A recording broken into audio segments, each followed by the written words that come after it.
Welcome back to another technical deep dive here in the debug zone.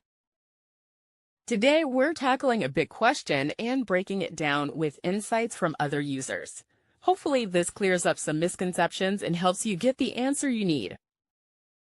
So, buckle up, stay a little curious, and let's jump right in.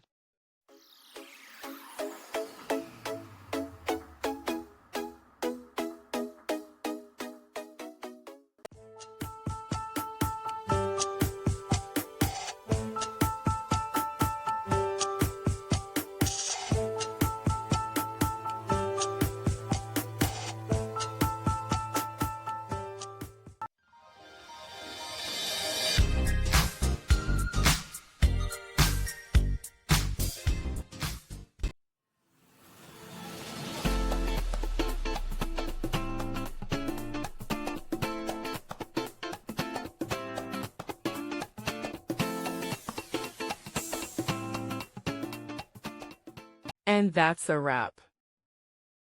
I hope you found the answer you were looking for. If you did, take a second to hit that subscribe button. It really helps out. And let me know in the comments which solution worked best for you.